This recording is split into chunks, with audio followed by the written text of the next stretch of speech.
This is your wealth reading for today. And speaking of wealth, this is your protection from evil eye, from jinx, spells. So, ito na siya, evil eye bracelet that I've created for you. And this is 499 each, free shipping nationwide. So, ito na lang yung natitira natin na bracelet. I-avail nyo na to kasi kailangan nyo talaga to for your daily life and para makaiwas po tayo sa mga masasamang elemento. Like you said, di ba, jinx, one spell, umiwas tayo dyan with this evil eye bracelet. And by the way, so bakit ganun siya kamahal? Bakit? Kasi po, meron na tong bless and meron na talaga tong dasal from yours truly. So, ayun. Syempre yung prayers kasi for the bracelet, hindi nyo talaga siya ma-avail sa iba. So, parang yun yung binabayaran nyo na service dito. And also, the crystals are real. So, hindi na kayo talo dito, kaya sulit na sulit talaga to. Kasi hindi kayo makakita ng ganitong designs, kasi kinostomize ko talaga ito para sa inyo. Because I want to be different. So, yung mabibili nyo sa ibang shop, sa mga online shop lang, kung saan man na platform, like sa TikTok, hindi talaga.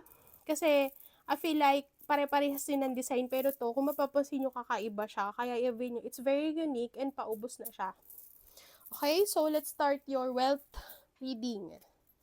Career reading, wealth reading naman po. May nag-request. Sige, pagbigyan natin sila.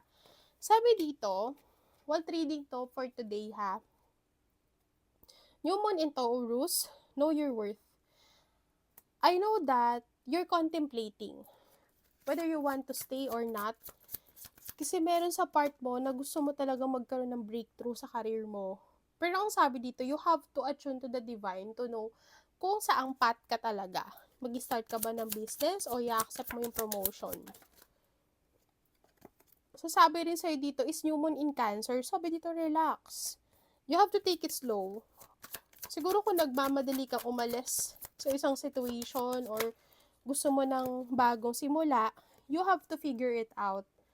Forgive. Patawarin mo na daw yung mga taong nagkaroon ng kasalanan sa'yo. Or yung mga katrabaho mo na hindi ka trinato ng tama. Be real.